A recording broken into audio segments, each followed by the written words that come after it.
kita semuanya.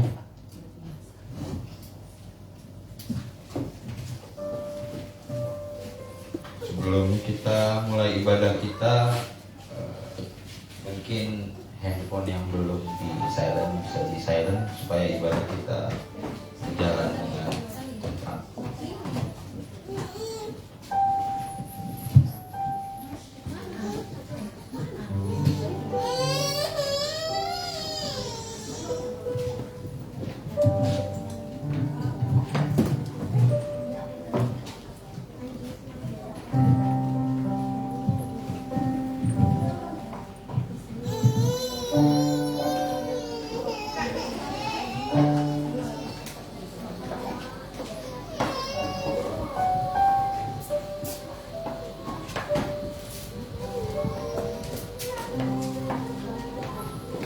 Memulai ibadah,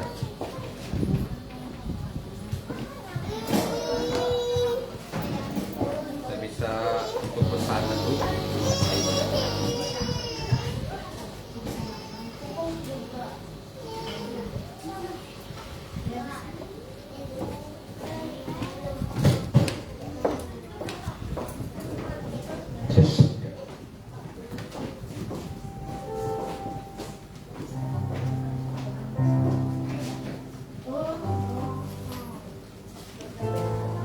Mari kita bersatu teduh, kita serahkan hati kita pada ibadah kita ini supaya sepenuhnya kita kasih.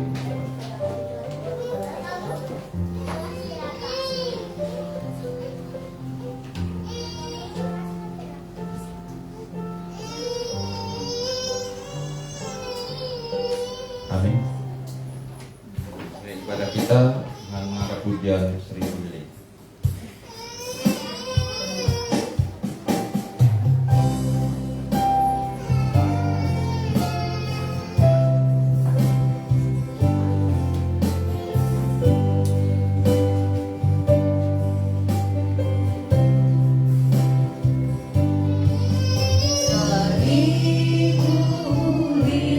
Liriknya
7 ayat 14. Sebab itu Tuhan sendirilah yang akan memberikan kepadamu suatu bertanda. Sesungguhnya seorang perempuan muda mengandung dan akan melahirkan seorang anak laki-laki, dan ia akan menamakan dia Immanuel.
Berbahagialah orang-orang yang diam di rumahmu, yang terus-menerus memuji-muji engkau. Setelah berbahagialah manusia yang kekuatannya di dalam engkau, yang berhasrat mengadakan ziarah.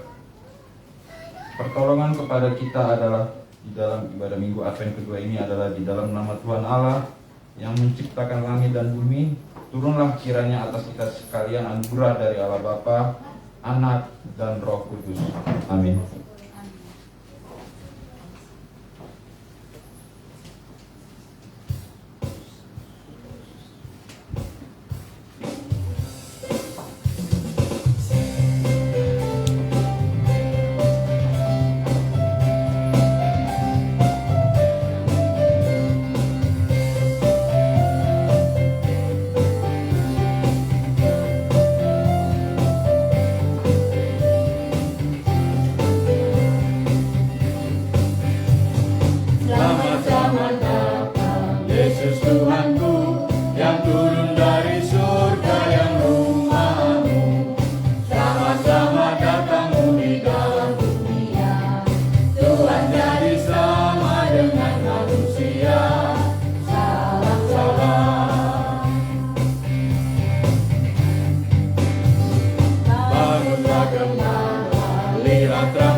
Marilah kita mengakui dosa kita,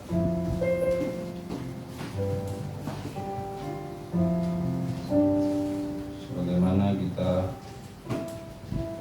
telah berbuat dosa kepada sesama keluarga,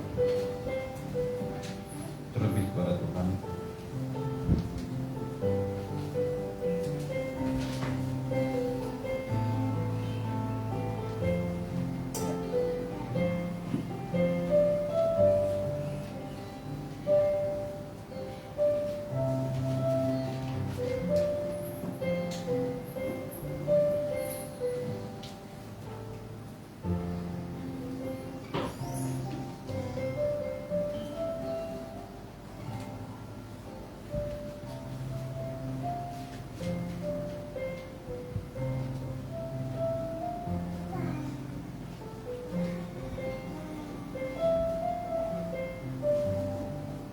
bersama-sama. Bapa kami yang di surga, dengan kasih-Mu Engkau telah menjadikan kami, dan dengan kasih-Mu Engkau telah menjaga kami, dan dengan kasih-Mu Engkau juga telah menjadikan kami sempurna. Dengan rendah hati kami mengaku bahwa kami tidak mengasihi-Mu dengan segenap hati, roh, jiwa, dan seluruh tenaga kami. Kami juga tidak mengasihi sama kami manusia, sebagaimana Kristus telah mengasihi kami. Memang Engkau di dalam kami, tetapi nafsu kami telah membuat kami lupa akan kehendak-Mu. Ampunkan kami Bapa, dan tolonglah kami agar kami bertobat dari dosa-dosa kami dan dari kami salah itu. Pimpinlah kami dengan roh-Mu, agar kami dapat berlaku seperti yang Engkau kehendaki, sehingga kami dapat masuk ke dalam kemuliaan yang sempurna daripada ciptaan-Mu, demi Yesus Kristus Tuhan kami. Amin. Penyegar iman minggu ini terdapat di Yesaya 48 ayat 18. Begini bunyinya: sekiranya engkau memperhatikan perintah-perintahku, maka damai sejahteramu akan seperti sungai yang tidak pernah kering, dan kebahagiaanmu akan terus berlimpah seperti gelombang-gelombang laut yang tidak pernah berhenti. Amin.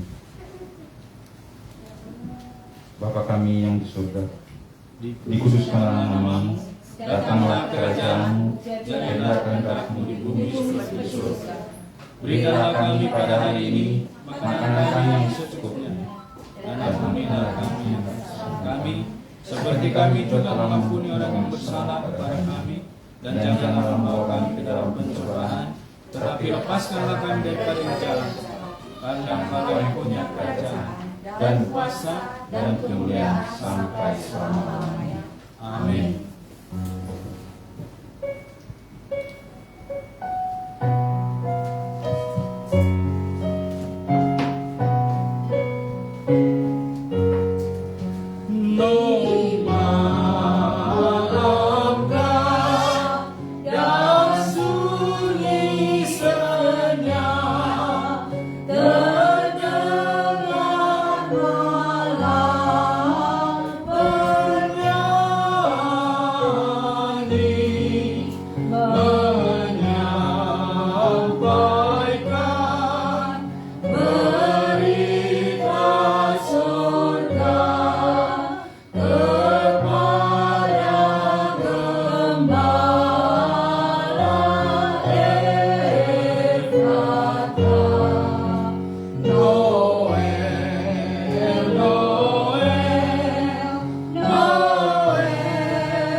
kita minggu ini terdapat pada Mazmur 80 ayat 1 sampai 8.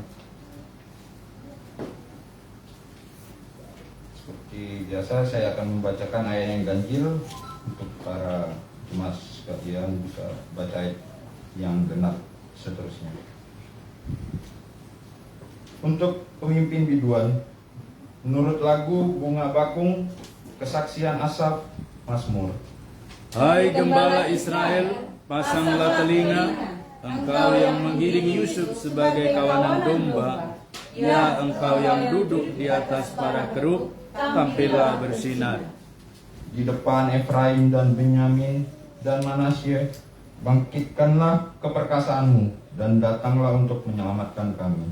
Ya Allah, pulihkanlah kami, buatlah wajahmu bersinar, maka kami akan selamat. Tuhan Allah semesta alam, berapa lagi murkamu menyala sekalipun umatmu berdoa? Engkau memberi mereka makan roti cucuran air mata. Engkau memberi mereka minum air mata berlimpah-limpah. Engkau membuat kami menjadi pokok percederaan tetangga-tetangga kami, dan musuh-musuh kami mengolok-olok kami sama. Ya Allah semesta alam, pulihkanlah kami, buatlah wajahmu bersinar, maka kami akan selamat. Mulia bagi Bapa, bagi Anak serta Roh Kudus, dari permulaannya, sekarang dan akan jadi selama-lamanya.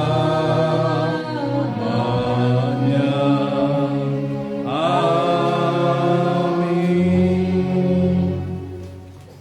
Bersama dengan umat percaya, gereja di sepanjang abad dan tempat, kita mengaku pengakuan iman kita seturut dengan pengakuan iman rasuli. Aku percaya kepada Allah, Bapa yang Maha Kuasa, Khalik langit dan bumi, dan kepada Yesus Kristus, Anaknya yang tunggal Tuhan kita, yang dikandung daripada Roh Kudus, lahir dari anak darah Maria, yang menderita di bawah pemerintahan Pontius Pilatus, disalibkan, mati dan dikuburkan, turun ke dalam kerajaan maut. Pada hari yang ketiga bangkit pula dari antara orang mati, naik ke surga, duduk di sebelah kanan Allah, Bapa yang Maha Kuasa, dan akan datang dari sana untuk menghakimi orang yang hidup dan yang mati. Aku percaya kepada Roh Kudus, gereja yang kudus dan am, persekutuan orang kudus, pengampunan dosa, kebangkitan daging, dan hidup yang kekal. Amin. Mister kita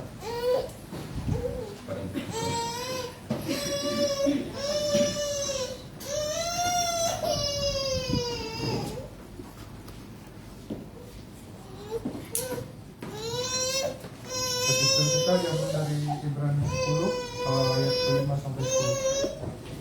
Karena iman Henok terangkat supaya ia tidak mengalami kematian dan ia tidak ditemukan. Karena Allah telah mengangkatnya sebelumnya terangkat, ia memperoleh kesaksian bahwa ia telah berkenan kepada Allah. Tetapi tanpa iman tidak mungkin orang berkenan kepada Allah.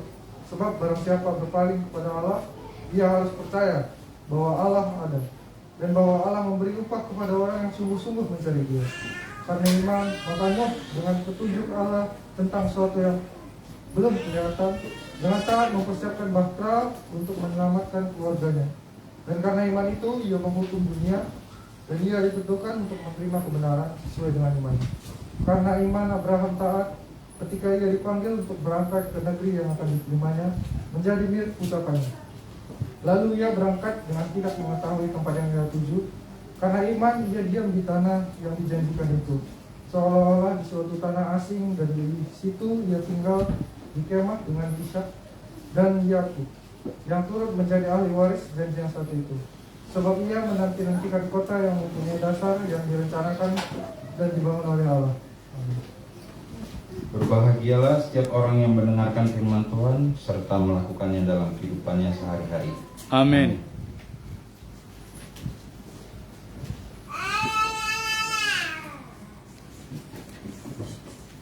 Warta jemaat Minggu Advent keempat. Pimpinan jemaat, pengurus dan jemaat Immanuel Banjarmasin mengucapkan selamat beribadah kepada kita semua dan selamat datang kepada Bapak, Ibu, saudara-saudari yang mungkin baru pertama kali hadir beribadah di GMI Immanuel Banjarmasin. Untuk bisa adakah yang berdiri memperkenalkan dirinya.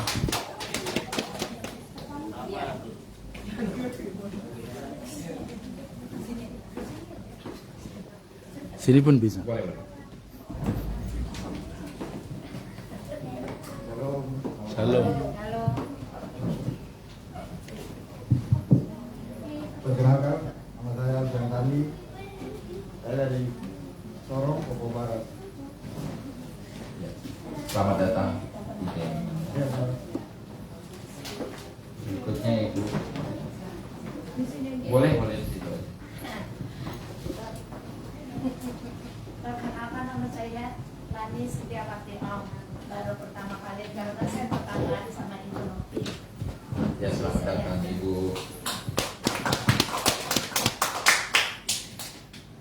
Jika belum mempunyai tempat ibadah yang tetap, harapan kami kita dapat beribadah minggu depan di tempat ini di GMI Immanuel Banjarmasin dengan penuh sukacita dan damai sejahtera. Tuhan Yesus memberkati.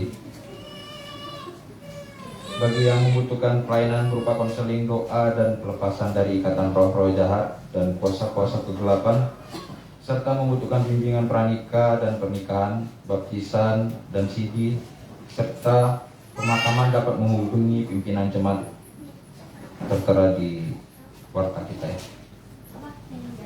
Adapun berita sepekan adalah sebagai berikut. Panitia kebaktian, kantung persembahan diedarkan 2 kantung, 1 kas gereja dan 1 lagi untuk kas komisi diakonia sosial gereja kita. Untuk persembahan kas panitia Natal kita akan mengadakan persembahan ke depan setelah masing-masing menyerahkan persembahan di kantung kolektif. Panitia Natal mungkin kita sudah selesai Natal.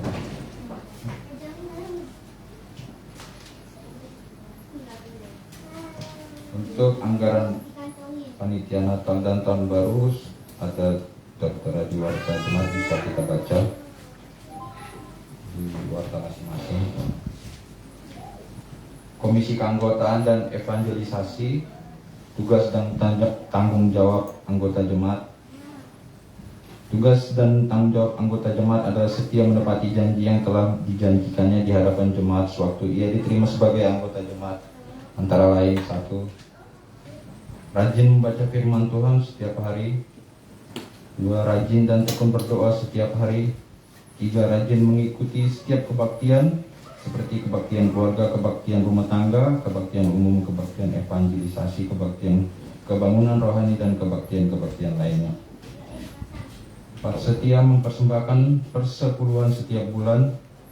5. Setia memberikan persembahan lainnya.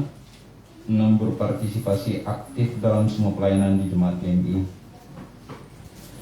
Hari ulang tahun anggota jemaat di bulan Desember tahun 2021 yaitu Ibu Evangelista Stevi Daud. Evangelista Stevi Daud, maaf. Theodora R. Yanipar, Shoshen Lili Damanik, Ibu Natalia Sri Wahyuni, dan hari ulang tahun pernikahan Bapak Pendeta James Damanik dan Ibu Eviati. Selamat ulang tahun, sehat, bahagia, sukses, dan panjang umur. Jika ada yang berulang tahun bulan Desember, mohon kesediaannya memberitahuan ke Komisi Keanggotaan dan Evangelisasi Ibu Eviati. Seksi sekolah minggu, ibadah anak setiap hari Minggu pukul 9.30 WITA, menghimbau para orang tua agar membawa anaknya ke sekolah minggu. Seksi Pemuda-Pemudi atau P3MI untuk periode 18 Desember sampai 8 Januari 2022 diliburkan dan dimulai kembali tanggal 15 Januari 2022. Di bawah itu ada seperti gambar itu ada lowongan pekerjaan. Mungkin ada saudara kita yang masih membutuhkan pekerjaan. Itu persyaratannya pria, maksimal umur 23 tahun, PT Sanbe Pharma sebagai medical representative atau tenaga marketing. Untuk persyaratan dan syarat lainnya bisa menghubungi saya sendiri. Situ ada nomor handphone saya di poin nomor 5. Terima kasih.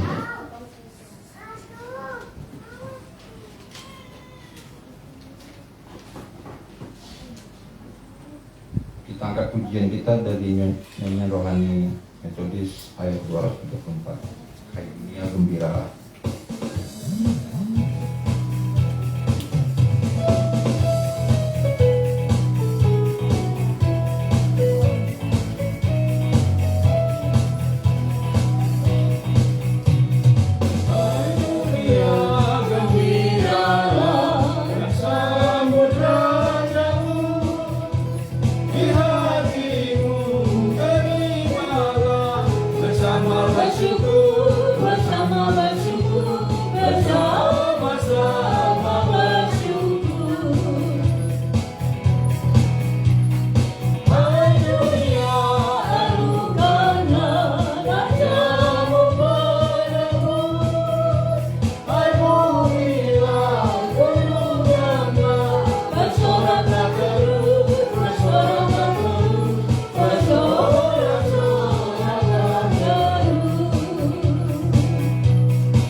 Ke doa syafaat. Bapak,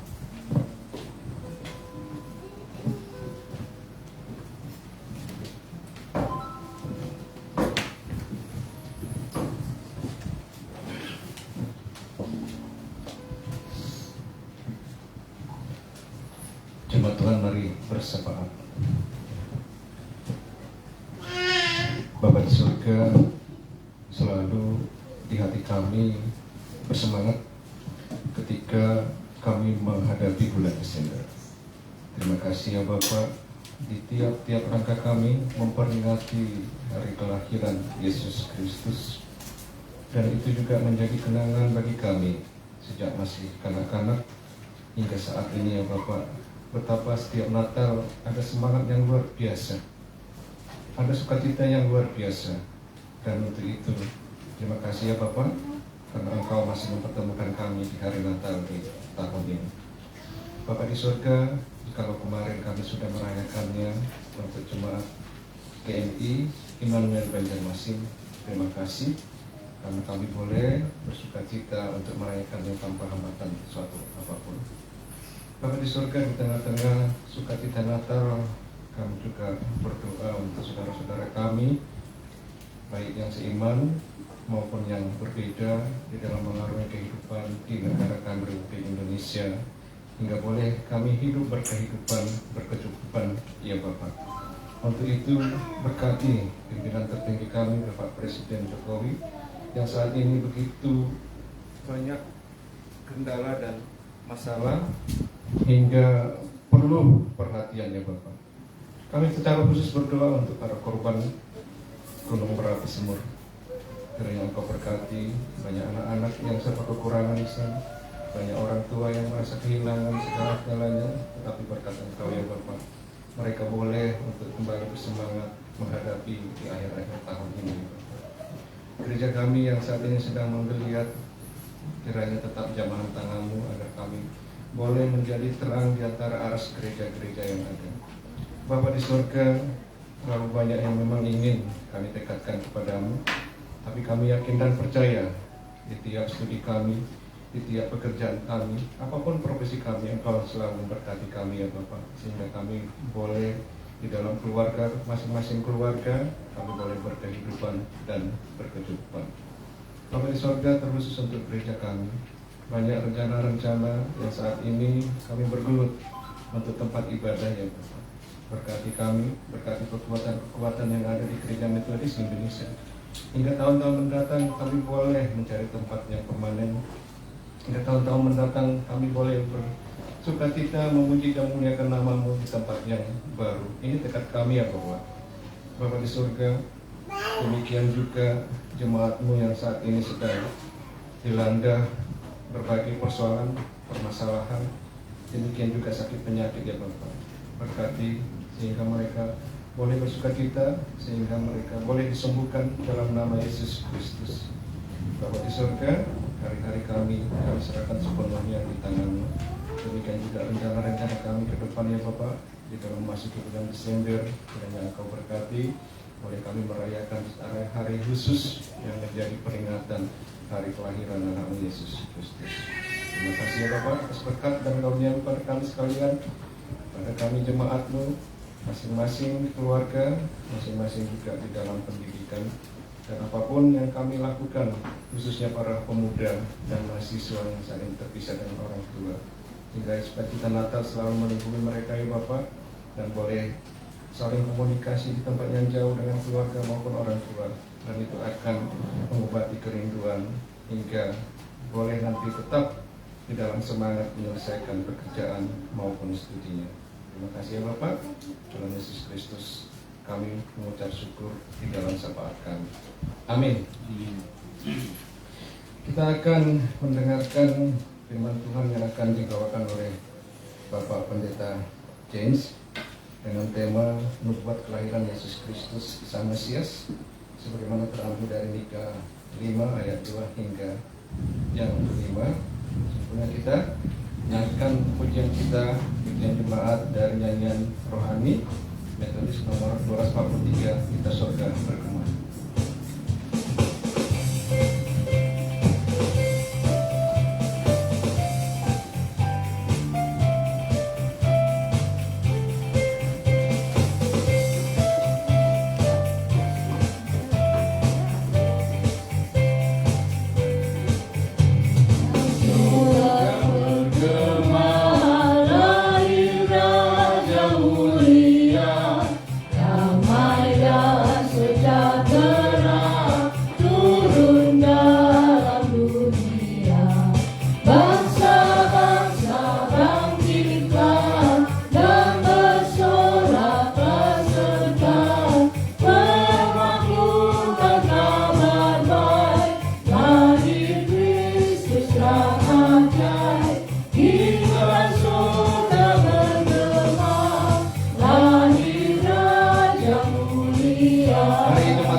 Mulia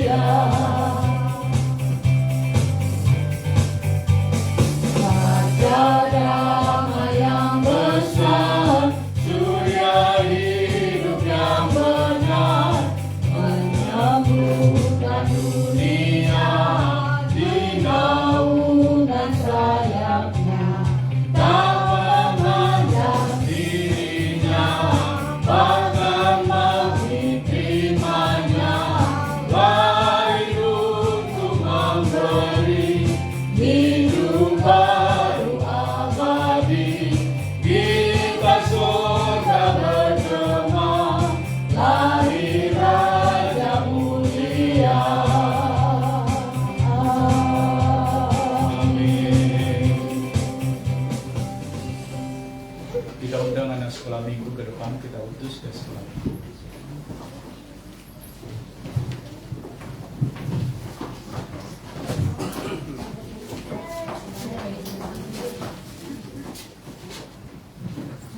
Ya, kita berdoa.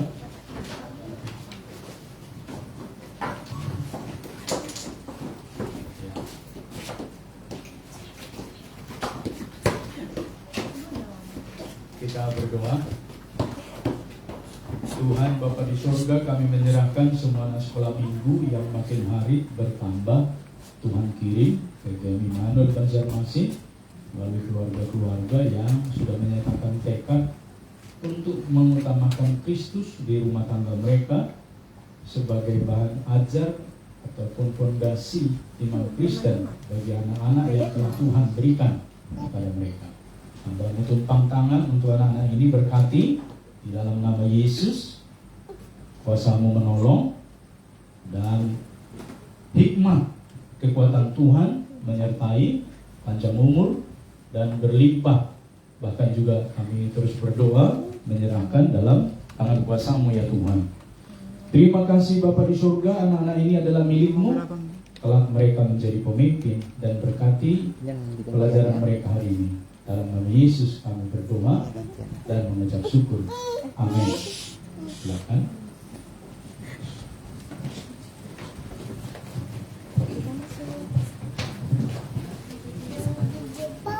Mari kita memperhatikan satu bagian pembacaan firman Tuhan dari Mika 5 ayat yang kedua sampai dengan ayat yang kelima.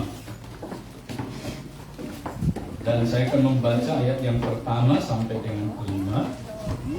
Mari Bapak Ibu yang membawa Alkitab kita memperhatikan.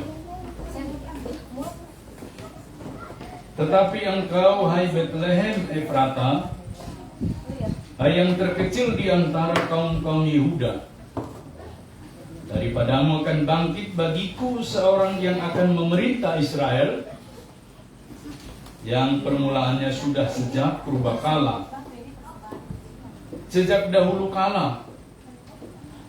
Sebab itu ia akan membiarkan mereka sampai waktu perempuan yang akan melahirkan telah melahirkan.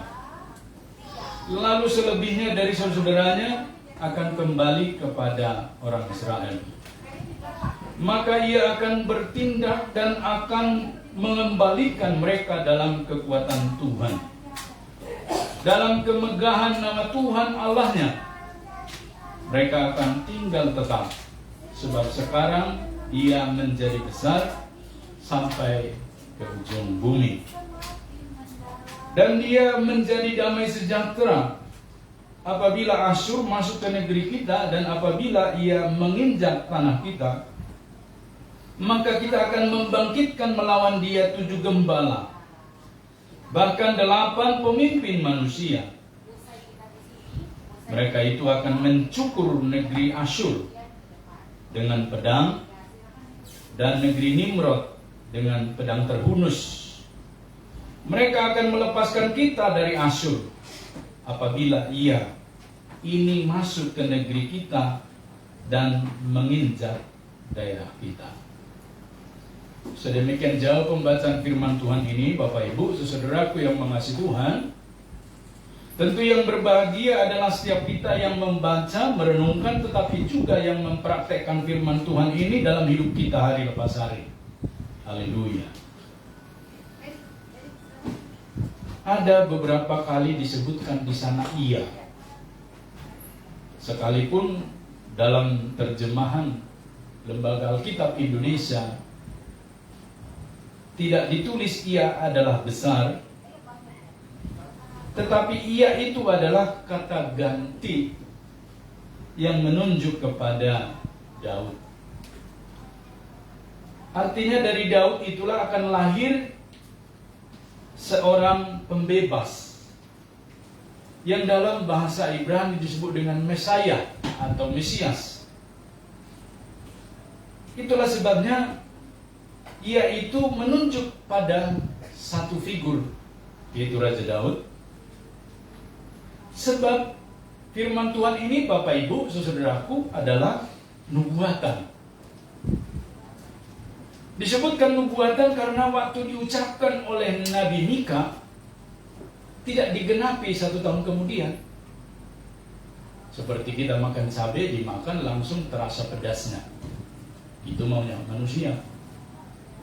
Tetapi Bapak Ibu saudaraku yang mengasihi Tuhan, ini digenapi 700 tahunan lebih. Kebayang gak Bapak Ibu 700 tahun itu waktu yang singkat atau yang panjang? Saya mulai bisa mengingat ini 45 tahun. Jadi usia 0 sampai 3 saya nggak bisa ingat. Tapi momen-momen 4 tahun, 5 tahun saya masih bisa ingat. Ketika usia saya 51 tahun, saya bisa mengingat sekitar 45 tahun, 46 tahun dalam hidup saya. Dan yang menarik Bapak Ibu saudaraku, itu sudah terasa sangat panjang sekali. Sudah ada kejenuhan di dalam. Konon lagi 700 tahun Bapak Ibu. Pasti hanya orang-orang yang mempunyai keyakinan yang kuat, sekalipun itu tidak dialami pada zamannya. Dia mempunyai keyakinan anak cucunya akan menikmati pembebasan yang dilakukan oleh Mesias itu, atau berita nubuatan itu digenapi. Kan kita maunya kan bermimpi malam ini, minggu ini juga langsung digenapi. Tapi yang menarik Bapak Ibu, lama sekali baru digenapi. Itulah sebabnya tema kita hari ini adalah nubuat kelahiran Yesus Kristus Sang Mesias. Dinubuatkan Bapak Ibu, diberitakan, dibuat pernyataan di awal, yang nanti dalam proses itu semua sejarah akan menggenapi satu persatu, lalu kemudian akan sampai pada puncaknya, yaitu pada penyimpul keturunan Daud itu. Maria itu keturunan Daud, Yusuf itu keturunan Daud, dan Yesus atau Allah itu datang ke dunia melalui rahim Maria, pinjam.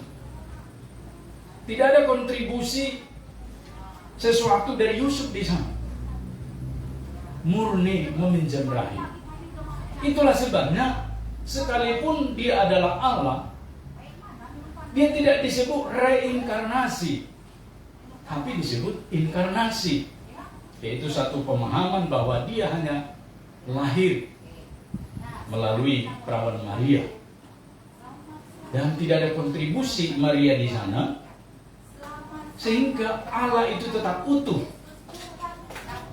Sekalipun di dalam rahim dia adalah Allah, sekalipun di dalam rahim ya dia manusia, dan tidak berubah Bapak Ibu. Itulah sebabnya kedalaman makna ini bagi kita merayakan Natal, penghayatan yang serius tentang Mesias itu. Dan Bapak Ibu saudaraku, ketika digenapi, orang sudah pada lupa peristiwa 700 tahun yang lalu. Ya, sama seperti hari-hari ini. Ketika berbicara tentang Orde Reformasi, banyak orang yang lupa tentang Orde Lama. Maka kepada kaum milenial ditanya apa itu Orde Lama, mereka nggak tahu. Diceritakan tentang PKI di zaman Orde Baru, banyak yang tidak percaya. Padahal peristiwanya masih beberapa puluh tahun yang lalu. Tahun 65. Ini 700-an tahun Bapak Ibu saudaraku. Tetapi yang menarik, ketika datang Yesus, maka kelihatan sekali pemurnian itu. Itulah sebabnya sebagai ilustrasi saya menggugah Bapak Ibu saudaraku melihat 3 perbandingan di dalam hidup kita ketika suatu bangsa mengalami kemakmuran atau satu keluarga mengalami kelimpahan berkat atau materi atau uang. Ya. Bapak Ibu kalau ditanya mana lebih suka, punya uang banyak atau punya sedikit uang? Bapak Ibu, ketika kita mengalami kemakmuran, banyak uang, saya mau tanya nih, Bagaimana perasaan ibu dan bapak serta bagaimana pengelolaannya menurut bapak ibu, saudara sekalian? Ada yang berkata ketika banyak uang sepertinya mengalir dari semua penjuru mata angin. Dia tetap hidup prihatin seperti semula. Ya, dia tidak akan ada perubahan. Yang banyak itu disimpan. Kalau zaman dulu disimpan dalam tanah. Didewakan. Sesekali ketika terang bulan, tidak ada orang yang melihat, dia mencoba menghitung uangnya kembali. Nah, itu peristiwa di kampung, Bapak. Kalau ditaruh di rumah kan bisa dirampok. Taruh di dalam tanah, kalau sekarang taruh di dalam bank, rekening, deposito, dan seterusnya. Hidupnya tetap memprihatinkan. Mungkin tidak makan 3 kali sehari. Ya. Dan tidak mau menikmati. Itu yang pertama. Yang kedua, ketika banyak uang, kemungkinan yang kedua terjadi adalah hidupnya berubah drastis. Penuh dengan kemewahan dan uang digunakan melebihi porsi. Ya, saya tahun berapa itu? Tahun 80-an itu Indonesia musim panen cengkeh.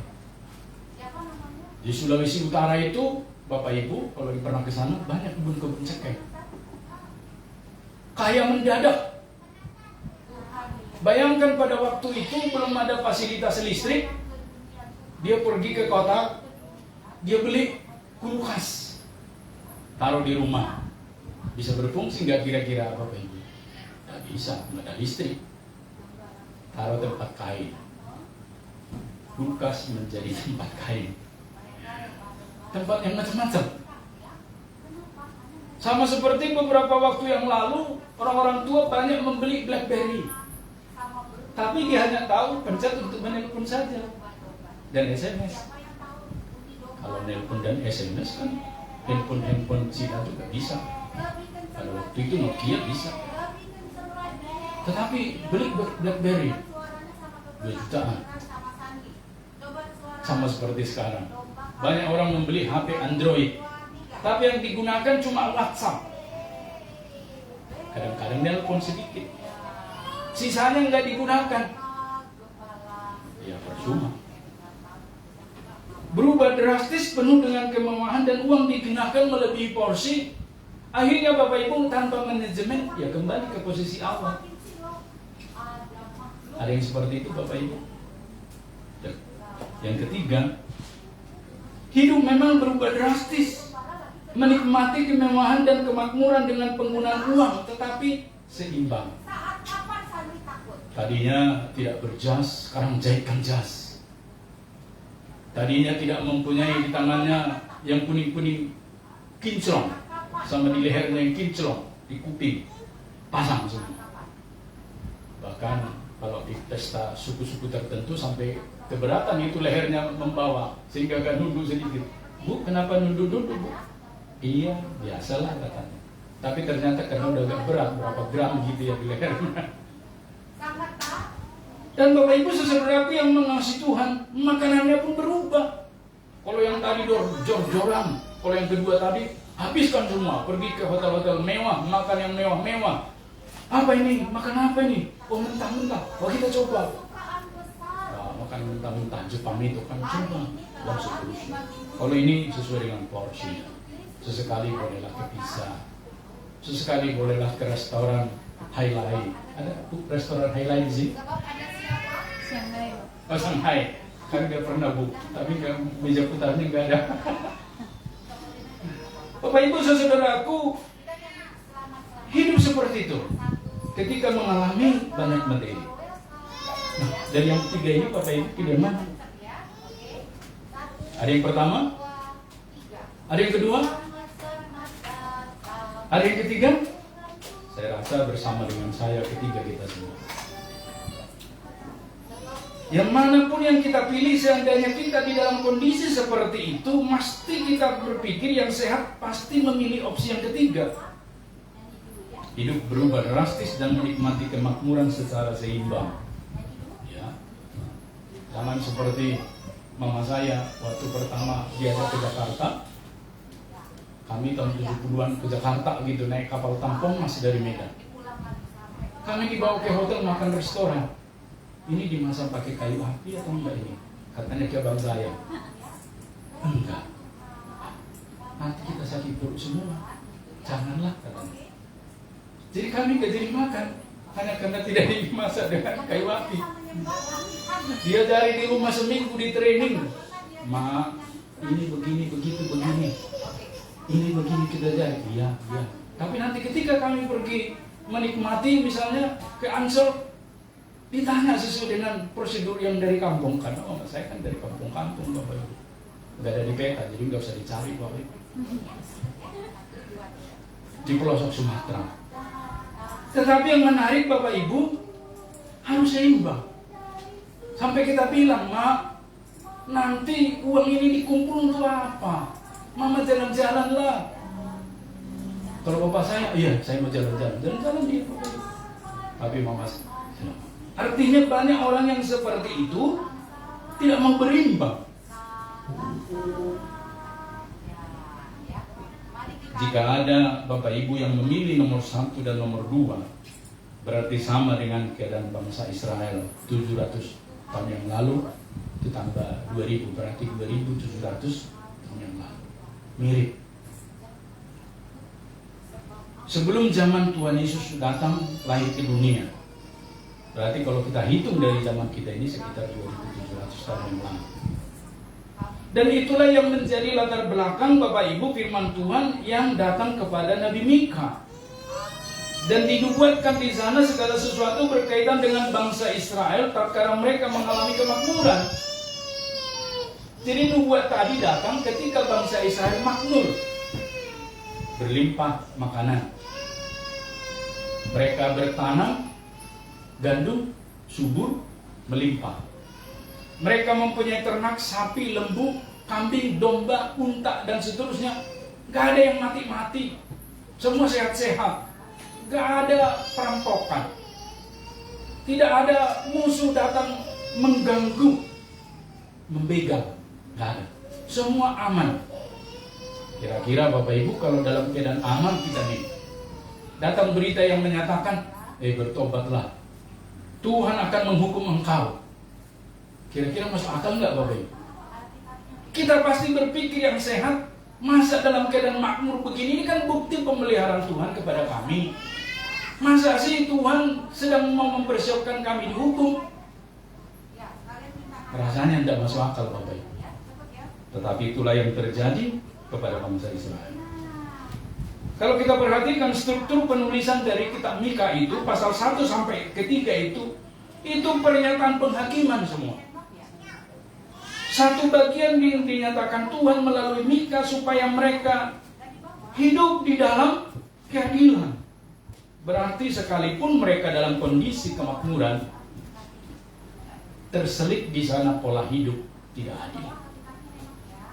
Baik antara suami dan istri dengan anggota keluarga maupun dengan orang lain, juga antara orang yang kaya dengan yang miskin dan sesama yang miskin terjadi ketidakadilan. Intinya Bapak Ibu di sana orang melihat segala sesuatu demi kepentingan, bukan Tuhan. Dan khotbah kita ini di pasal 4 sampai 5 itu tadi Bapak Ibu pernyataan pengharapan. Setelah Tuhan menyatakan penghakiman-penghakimannya, Bapak Ibu saudaraku, di sana dinyatakan di sana ada nubuat yang memberikan kepada mereka pengharapan, khususnya pasal 5 tadi. Dan pasal 6 sampai 7 itu dimulai dengan penghakiman juga, tetapi beralih kepada pengharapan.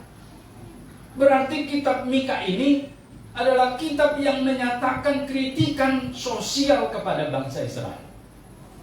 Kalau hari ini Bapak Ibu, kritikan Tuhan terhadap gereja Tuhan, kritikan Tuhan terhadap orang percaya. Ada nggak kritikannya? Ada banyak. Acap kali Bapak Ibu kita mempraktekkan suatu demonstrasi ibadah yang tidak berkenan kepada Tuhan.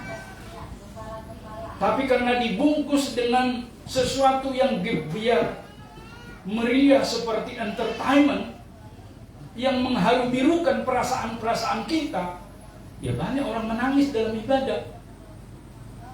Banyak orang yang terharu. Maaf ya Bapak Ibu, di kampung kami walaupun tidak menyanyikan lagu-lagu rohani, orang bisa nangis-nangis juga menyanyikan lagu-lagu Batak itu. Nangis dia, sampai terseduh-seduh, sampai keluar air matanya. Dan keluar juga air ingusnya. Susah dibedakan air mata dengan air ingus karena sudah terharu biru. Berarti tujuan ibadah itu bukanlah membuat kita terharu, tapi tujuan ibadah itu adalah menyenangkan Tuhan Allah. Nah, pada waktu itu tentu kita bertanya, khususnya kaum milenial, Pak Pendeta, pada waktu itu ada ibadah nggak mereka? Tentu saja ibadah. Tentu saja mereka mempersembahkan korban-korban sesuai dengan perintah Musa. Tapi Tuhan katakan itu semua korban atau ibadah ketidakadilan. Itulah sebabnya Bapak Ibu, dari 3 bagian itu, pasal 1 sampai 3, pasal 4 sampai 5, 6 sampai 7, ada 3 poin di sana tentang kritikan Tuhan terhadap ketidakadilan. Tetapi sekalipun demikian dikritik Tuhan Bapak Ibu, inilah bedanya Tuhan dengan dewa ataupun para Baal. Kalau Tuhan itu mempunyai seperti hati, disebut ya, walaupun dia roh, dimanusiakan, dia seperti mempunyai hati, seperti hati Bapa. Ya, adakah bapak-bapak, Bapak Ibu yang pernah bisa dendam seumur hidup sama anaknya? Tapi hati Bapa berbalik kepada anak. Itulah perbandingan antara Allah dengan dewa-dewa Baal itu. Oleh karena itu Bapak Ibu saudaraku yang mengasihi Tuhan, ketika disebutkan di dalam amanat teks kita tadi itu tentang pengharapan, Tuhan memberikan kepada mereka, bangsa Israel, pengharapan. Dengan harapan mereka berubah dan bertobat. Sampai dengan hari ini Bapak Ibu, pesan bertobat ini terus bergaung ya. Jadi bukan karena kita umat anugerah lalu tidak ada pertobatan. Maka dalam tata ibadah kita juga ada penuntun, mari kita masuk dalam pengakuan dosa. Dosa yang mana yang Bapak Ibu akui? Ada orang gak sempat mengaku dosa, dan dia tidak mengerti pengakuan. Bapak Ibu, satu tanda pemulihan seseorang di hadapan Tuhan adalah pengakuan atas dirinya yang bersalah di hadapan Tuhan. Pernah nggak kita praktekkan ini Bapak Ibu? Seseorang mau pulih, seseorang mau bangkit, seseorang mau sukses, seseorang mau berhasil, selesaikan dulu titik-titik tadi yang perlu diselesaikan. Pengakuan. Tidak perlu orang tahu, tapi cukup dengan Tuhan yang tahu. Saya tidak menyebut perlu bilik-bilik pengakuan dosa di gereja seperti dalam praktik gereja kita yang lama. Tetapi karena Allah kita itu adalah Allah roh yang tidak terbatas, pengakuan itu tidak mesti di bilik-bilik pengakuan yang ada dalam gereja. Tahu bilik pengakuan dosa di gereja kita yang lama? Sebagian mungkin tahu ya, tapi sebagian tidak pernah. Tetapi ketika kita bertemu dengan Tuhan di dapur, sambil memasak, sambil kita bekerja, menyapu, mengepel, menyiapkan makanan bagi ibu-ibu, ataupun ketika kita sedang melakukan segala kegiatan-kegiatan kita seperti mahasiswa sedang belajar, teringat sesuatu dalam dirinya ketidakadilan, langsung selesaikan. Itu adalah roh yang berbicara dari Tuhan. Jadi nggak menumpuk, nanti malam 31 baru pengakuan semua. Kalau pengakuan semua rata-rata nanti dari A sampai Z 1 jam seorang. Kalau kita beribadah 30 orang di gereja pada tanggal 31 itu, berarti membutuhkan waktu 30 jam. Berarti sampai besoknya pun tidak selesai-selesai. Pak Pendeta pun sudah sampai ngantuk-ngantuk mendengar pengakuan itu. Tetapi yang dimaksudkan adalah Bapak Ibu, seperti pada zaman Israel, di zaman Nabi Mika, sekitar 700 tahun sebelum Masehi, yaitu menyatakan pengharapannya kepada Tuhan. Nyatakan Bapak Ibu, nggak dibatasi, nggak perlu pakai tiket, nggak perlu pakai duit, nggak perlu pakai pulsa. Langsung berlutut, siapkan hati, tenteramkan diri, nyatakan. Lah, pasti kita berpikir, lah katanya Tuhan itu maha tahu Pak Pendeta. Lah kalau ini yang mau saya nyatakan ini pun dia nggak tahu, berarti kebangetan di Tuhan. Bukan gitu. Ketika kita mengungkapkan sesuatu kepada Tuhan, Tuhan welcome dan sangat senang dengan pengakuan kejujuran kita. Sama seperti seorang anak. Saya tahu anak saya itu pernah waktu SD, waktu nilai 3 ya, ada nilai ulangannya 3, dia sembunyikan. Kalau yang 10 ditaruh di meja saya. Ketika nilai 3 dia sembunyikan. Saya tahu nggak Bapak Ibu? Tahu. Orang kita kan komunikasi dengan gurunya. Tapi saya tunggu sampai sore dia tidak datang mengaku. Saya tunggu sampai pagi nggak mengaku. Nggak tahu angin dari mana, tapi saya percaya Roh Kudus bekerja. Siang besoknya, siang hari dia mengaku, Pak, tapi kemarin nilai saya itu ulangan sekian. Oh, terus ya saya minta maaf, dia mulai menangis. Saya minta ampun, kurang belajar atau ini itu. Tapi saya tetap peluk dia. Nah, nilai boleh 3, tapi statusmu tetap anak bagi saya. Kau lebih berharga daripada ulangan mata pelajaran A itu. Push terus belajar, kamu pasti bisa. Kamu bisa. Kamu bisa. Dan ketika ujian akhir, nilainya full 10. Coba seandainya Bapak Ibu langsung saya pukuli dia, langsung saya marahi dia, kira-kira bisa nggak dapat nilai begitu? Belum tentu. Dia tertekan batin. Tapi yang lebih parah Bapak Ibu, dia tidak menemukan Tuhan melalui saya. Maka ketika di gereja disebutkan, Bapak, Engkau sungguh baik. Dia ingat bapaknya saya yang suka memarahi dia itu. Maka dia berkata, tidak sudi Bapak yang seperti itu. Masa Tuhan itu Bapak? Dia berpikir pola yang saya terapkan itu adalah Bapak yang kejam. Itulah sebabnya Bapak Ibu saudaraku yang mengasihi Tuhan, mengajarkan kita melalui Nabi Mika di minggu Advent yang keempat ini, agar kita memahami bahwa kelahiran Yesus Kristus Sang Mesias itu sekalipun lama digenapi, tapi memberikan kepada bangsa Israel pengharapan. Sehingga siapa yang hidup di dalam pengharapan itu mengalami kemenangan. Kata kunci dalam hidup ini adalah pengharapan. Manajemen dunia menyebutnya visi. Maka kalau sampai kita kehilangan visi Bapak Ibu, kita kehilangan pengharapan. Nggak ada langkah yang mau kita tempuh. Itu sama seperti air mengalir. Ya, air mengalir kemana dia mau turut aja, begitu. Tapi nggak ada visi. Tapi kadang-kadang kita bisa seperti ikan yang sehat di air mengalir. Turut enggak dia aliran sungai itu? Enggak. Dia lawan. Kan ikan yang sehat adalah melawan arus Bapak Ibu. Dengan kekuatannya. Maka di tengah dunia ini seperti itulah gambaran kita. Itulah sebabnya Bapak Ibu saudaraku, Nabi Mika menyuarakan ketiga hal tadi, dan itu digenapi Bapak Ibu 700 tahun kemudian dengan kedatangan Yesus Kristus atau Tuhan itu sendiri. Nabi Mika menyuarakan mengenai ketidakadilan sosial yang terjadi di Yehuda. Dia juga mengkritik terhadap kultus-kultus kepercayaan hidup keagamaan yang palsu. Jadi kalau keagamaan itu jangan palsu Bapak Ibu. Mesti dari hati kita untuk menyembah Tuhan. Mesti dari hati kita untuk datang beribadah. Mesti ada tekad. Kalau hanya untuk memenuhi absensi, ya sayang sekali Bapak Ibu. Hati kita.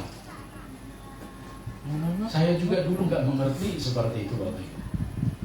Tapi ketika saya hidup di gereja, saya pengen setiap hari ibadah. Itulah sebabnya di gereja-gereja sebelumnya yang kami layani, dan itu tradisi metodis, setiap pagi ada 2 pagi. Kalau Bapak Ibu pergi ke metodis yang di Jakarta atau di Sumatera, setiap pagi ada 2 pagi. Kalau pergi ke metodis Korea lebih dahsyat lagi.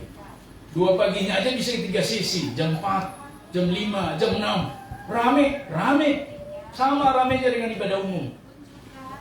Berarti Bapak Ibu, mereka menerapkan satu prinsip seperti pesan Nabi Mika. Hidup keagamaan itu enggak palsu, tapi hidup keagamaan itu yang natural, alami, karena Roh memimpin kita. Dan yang ketiga, pemberitaan Nabi Mika merupakan keluhan terhadap para penguasa tanah yang menyalahgunakan orang miskin dan tersisih pada waktu itu. Berita Natal ini Bapak Ibu, Advent ini, mereka yang kekurangan di sekitar kita, kita mesti berbelas kasih kepada mereka. Dan apa yang terjadi dengan nubuatan ini, Mika 5 ayat 1 tadi, ayat 2 disebutkan di sana. Tetapi engkau, hai Bethlehem Efrata, hai yang terkecil di antara kaum-kaum Yehuda, daripadamu akan bangkit bagiku seorang yang akan memerintah Israel, yang permulaannya sudah sejak purbakala, sejak dahulu kala. Sebab itu ia akan membiarkan mereka sampai waktu perempuan yang akan melahirkan telah melahirkan. Lalu selebihnya dari saudara-saudaranya akan kembali kepada Israel. Digenapi di dalam Matius 2 ayat 1, Lukas 2 ayat 4, Yesus lahir di Bethlehem. Jadi digenapi 700-an tahun kemudian. Apa yang kita petik dari sana Bapak Ibu saudaraku jemaat Immanuel? Tuhan itu setia dan tidak pernah lupa dengan setiap nubuatan yang disampaikan oleh nabi-nabinya. Artinya Bapak Ibu, setiap firman itu pasti mempunyai kuasa yang akan digenapi atas kita setiap waktu. Dan Bapak Ibu saudaraku, kita lihat juga di sana penggenapan ini sebagai bagian daripada rencana Tuhan. Lalu apa rencana Tuhan kepada kita hari ini di Minggu Advent yang keempat ini? Bahwa kedatangan Tuhan Yesus adalah untuk memberikan keadilan kepada manusia. Maka mari belajar untuk hidup dalam keadilan. Mari kita adil itu dengan Tuhan, adil dengan diri sendiri, baru adil dengan orang lain Bapak Ibu. Jangan kita mencoba adil dengan orang lain, dengan Tuhan belum. Dengan diri sendiri apalagi, tidak mengenal diri kita. Maka bagaimana kita mau memberi keadilan kepada orang lain? Karena kita terbiasa mengampuni diri kita dengan kelemahan kekurangan kita, maka kita bisa mengampuni kelemahan kekurangan orang. Betul Bapak Ibu? Kan tidak ujuk-ujuk kita mengampuni orang, saya ampuni engkau. Itu mah seperti proklamasi, saya ampuni engkau, saya ampuni engkau. Tapi nggak ada dia dalam prakteknya. Tapi ketika dia menerima dirinya. Ada di antara kita hari ini Bapak Ibu tidak menerima diri kita seperti ini. Dulu seharusnya saya begini, begitu. Dulu seharusnya saya begini. Itu namanya tidak mengampuni. Segala jalan-jalan yang telah kita tempuh itu bagian daripada Tuhan atas kita. Rancangan Tuhan atas kita. Maka hari ini mari belajar untuk hidup adil dengan Tuhan. Seberapa banyak waktu kita persembahkan untuk Tuhan dari 24 jam yang dikasih Tuhan kepada kita setiap hari. Berapa banyak Bapak Ibu? Itu patut direnungkan ya Bapak Ibu. Kalau lebih banyak ke orang lain, perlu kita introspeksi hubungan kita dengan Tuhan. Yang kedua, hidup dalam keyakinan kepercayaan yang sejati. Beragama bukan karena kata orang atau malu jika tidak memiliki agama. Di Eropa dan Amerika, khususnya di Eropa, banyak ateis. Ada teman saya baru pulang dari Belanda di sana. Jangan berharap di gereja ada orang-orang muda beribadah. Semua orang-orang tua lansia. Lalu kemana yang muda-muda itu? Mereka menyebut dirinya tidak percaya Tuhan. Dia nggak perlu beribadah. Bapak Ibu saudaraku, ada statement seperti itu. Tapi beda dengan negara kita, semua harus mempunyai agama. Mau tidak mau semua punya agama, memilih. Tetapi jiwa keagamaan itu meleset jauh daripada keadilan sosial. Agama menjadi politik asap kali dipakai. Cobalah perhatikan lembaga-lembaga agama itu, Bapak Ibu. Berpolitik, menekan, menghalangi mendirikan rumah ibadah gereja, dan seterusnya. Oleh karena itu, kita jangan malu karena kita tidak beragama. Bukan beragama karena kita kata orang, ya si A sudah ke gereja, malu saya tidak ke gereja, saya tinggalkanlah keyakinannya ini, saya masuk gereja. Seharusnya kita malu karena kita melakukan banyak praktek yang jauh dari kehendak Tuhan. Kita mempunyai keyakinan yang sejati karena kita telah berjumpa dengan Tuhan Yesus. Dan yang ketiga, hiduplah sebagaimana seharusnya. Ini yang sulit, Bapak Ibu. Acap kali kita nggak bisa seharusnya karena faktor lingkungan dan karena faktor tuntutan. Sering kita menjadi orang lain. Kita pengen seperti orang lain. Kita pengen berlindung di balik figur artis-artis. Ya. Kita pengen berlindung di balik banyak orang yang tidak diri kita. Maka hari ini seperti kita saat ini Bapak Ibu, sebagaimana kita ada, ya inilah kita. Maka hiduplah sebagaimana seharusnya, sesuai dengan keadaan kita masing-masing. Itu jauh lebih berharga di hadapan Tuhan ketika kita menantikan Yesus Kristus yang kedua kali. Maka hari ini Bapak Ibu, dalam minggu Advent yang keempat ini kita menantikan Yesus Kristus yang kedua. Bagi saudara kita yang ada di Israel sana, mereka menantikan yang pertama.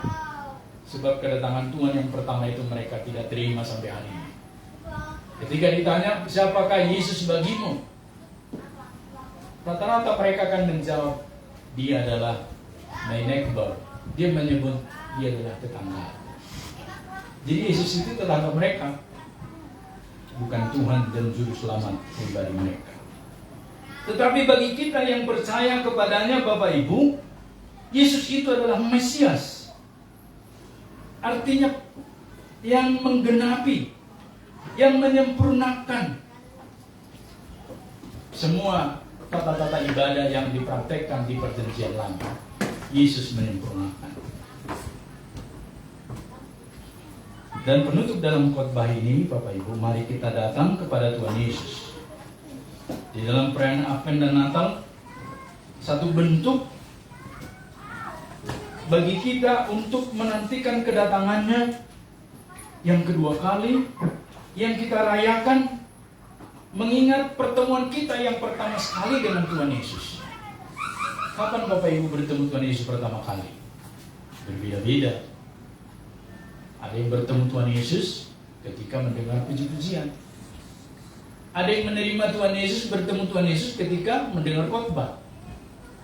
Bahkan ada yang menerima Tuhan Yesus dan mendengar Yesus ketika ada orang menginjili dia, memberitakan firman face to face, one on one, satu demi satu. Dan ditantang, apakah kamu mau percaya kepada Tuhan Yesus?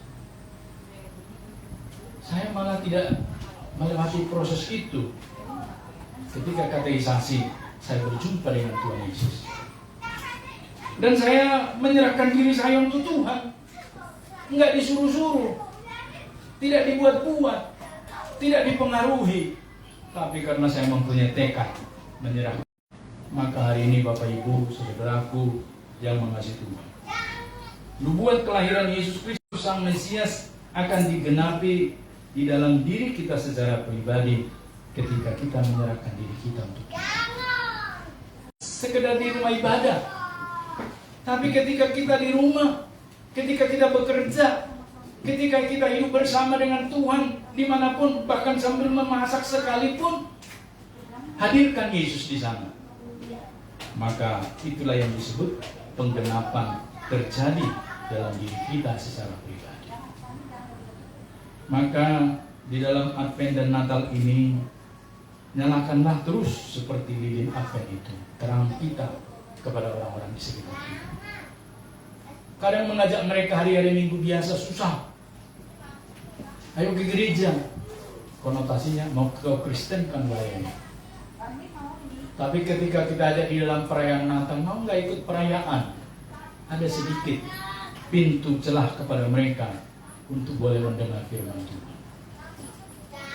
Itulah sebabnya setiap perkataan Kristus ada perkataan yang hidup. Satu ilustrasi terakhir sebelum kita pulang, Bapak Ibu, yang pernah terjadi di Vietnam. Pada waktu terjadi perang Vietnam, Bapak Ibu, antara Amerika dan Vietnam, begitu banyak penduduk-penduduk yang ditangkap oleh Vietcong. Itu tentara Vietnam itu ya.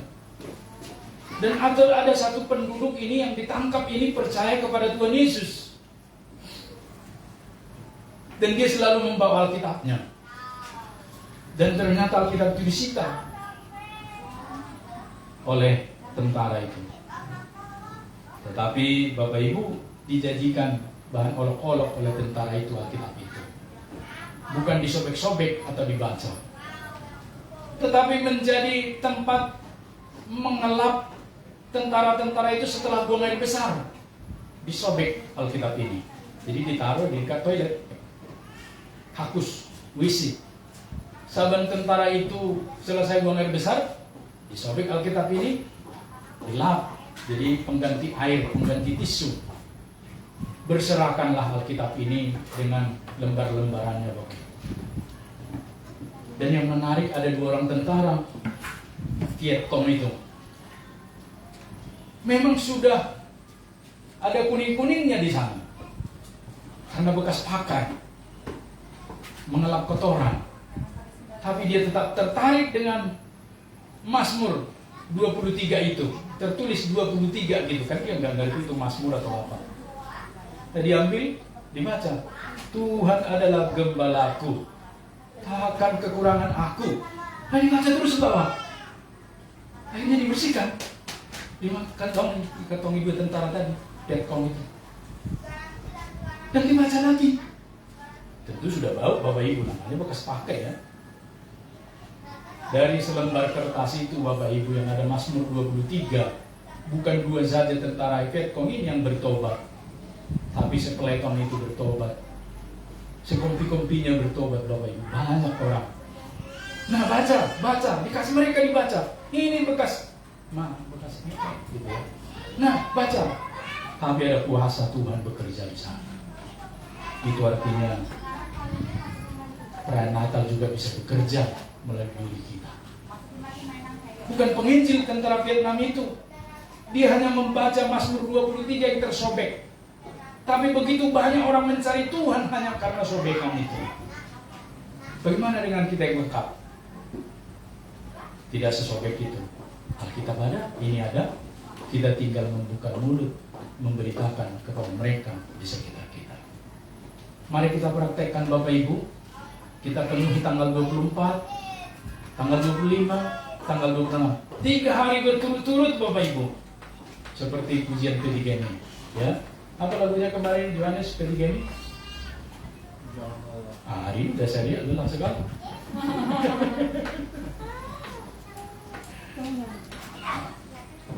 Memang betul. Tapi kita harus belajar terus untuk bangkit. Tentara Vietcong saja hanya selembar bekas cebokan itu, selembar Mazmur 23 bisa mengubah banyak orang. Hanya saya tidak bisa menjelaskan ini kepada kau. Coba baca, dibaca. Tuhan adalah gembalaku. Siapa Tuhan? Siapa Tuhan? Lalu mereka mencari Tuhan. Lalu ketemu ke gereja. Akhirnya mereka dibaptis. Itulah Bapak Ibu, banyak orang Kristen di Vietnam hari ini bekas Vietcong.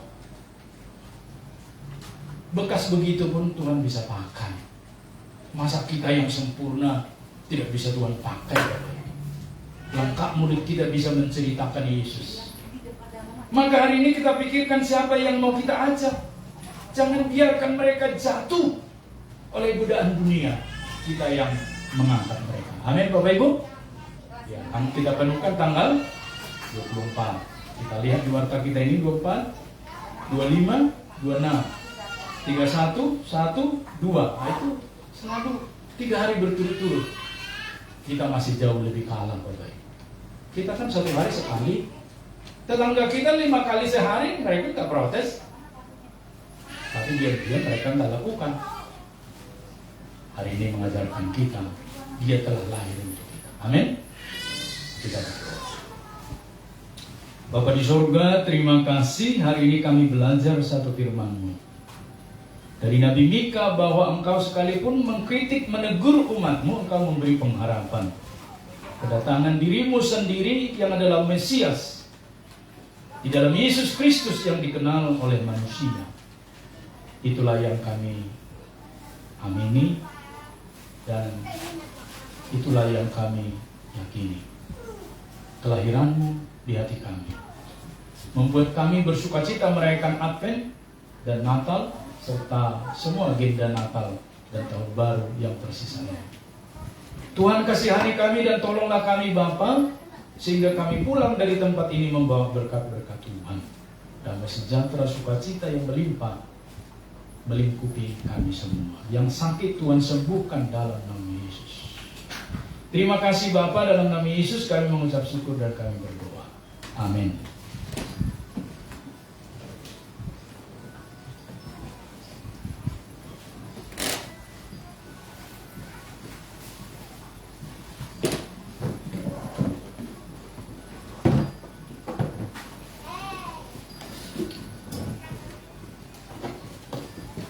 Pujian dari Heri.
Panggilan menjadi murid, sebab dialah Allah kita dan kitalah umat gembalaannya dan kawanan domba tuntunan tangannya. Pada hari ini sekiranya kamu mendengar suara-suaranya, jangan keraskan hatimu seperti di Meribah, seperti pada hari di masa di padang gurun. Mazmur 96 ayat 7 dan 8. Persembahan, bawalah seluruh persembahan persepuluhan itu ke dalam rumah perbendaharaan, supaya ada persediaan makanan di rumahku, dan ujilah aku, firman Tuhan semesta alam, apakah aku tidak membukakan bagimu tingkap-tingkap langit dan mencurahkan berkat kepadamu sampai berkelimpahan. Maleakhi 3 ayat 10. Kita angkat pujian nyanyian rohani Metodis ayat 237, sama-sama datang sambil bangkit berdiri.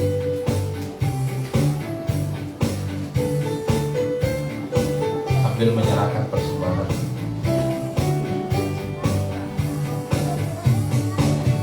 Selamat datang Yesus Tuhanku, yang turun dari surga yang rumahmu. Sama-sama kamu di dalam dunia. Tuhan jadi sama dengan manusia. Salam salam.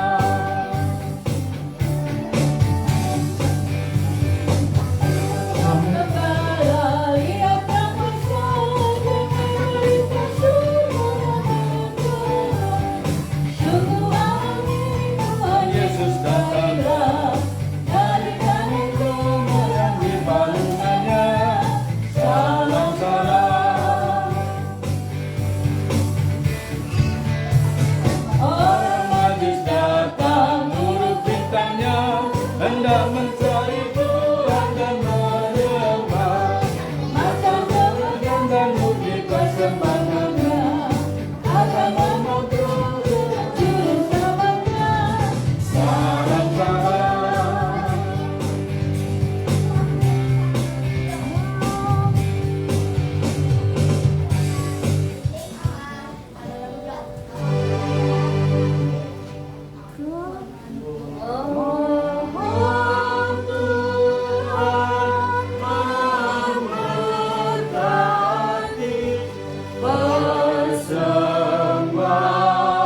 Persembahan kami ini agar dapat digunakan untuk kemuliaan Tuhan. Amin. Bapa di surga, terimalah persembahan yang kami kumpulkan ini. Setiap tangan yang mempersembahkan Kau berkati Tuhan, dalam pekerjaan, usaha, dan kesehatan, rumah tangga, masa depan mereka. Kami menyerahkan kepada gereja, hikmat Tuhan menyertai pengelolaannya, digunakan sesuai dengan seturut dan kerelaan-Mu, sesuai dengan tugas dan fungsi gereja. Kami menyerahkan agar GEM Immanuel Banjarmasin boleh menjadi berkat di Kalimantan Selatan, sesuai dengan visi misi daripada Metodis. Kami mengucap syukur untuk setiap jemaat. Kau memberkati dan terimalah persembahan kami ini Bapa, yang kami naikkan hanya di dalam nama anak-Mu Tuhan Yesus Kristus, Tuhan dan Juru Selamat kami yang hidup. Amin.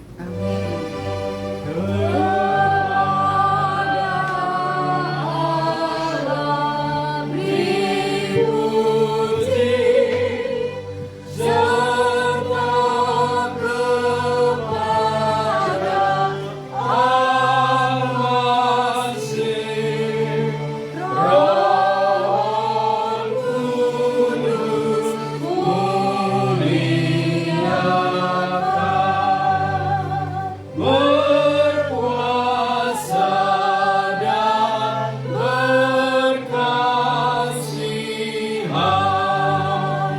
Amin. Usai sudah ibadah kita, Bapak Ibu, arahkan hatimu dan terimalah berkatnya. Tuhan memberkati engkau dan melindungi engkau. Tuhan menyinari engkau dengan wajahnya dan memberi engkau kasih karunia. Tuhan menghadapkan wajahnya kepadamu dan memberi engkau damai sejahtera dari sekarang, besok, bahkan sampai selama-lamanya, sampai Yesus datang kedua kalinya. Amin. Amin. Amin. Amin.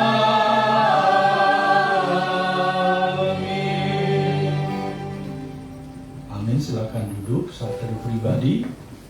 Ibadah kita selesai. Tuhan memberkati.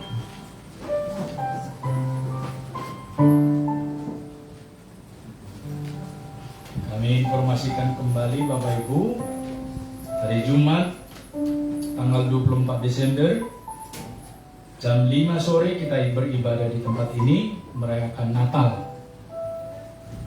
Kita hadir dan jika ada kenalan sahabat, keluarga yang bisa diajak dengan sukacita kita sambut.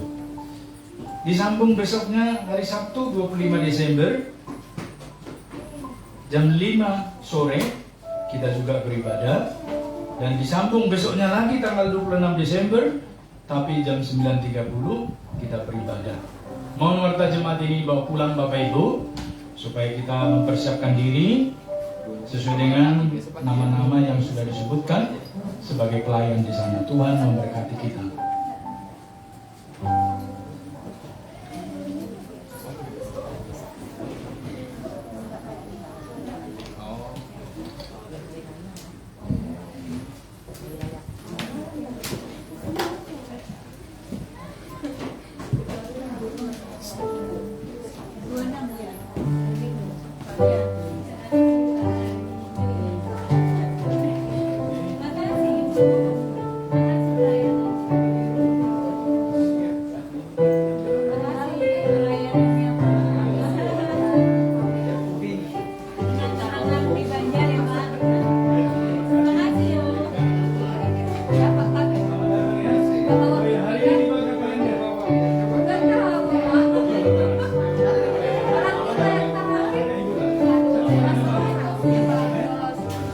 Karena sudah kebanyakan tugas ini, Pak.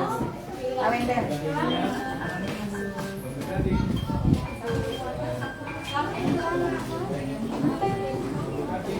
kasih.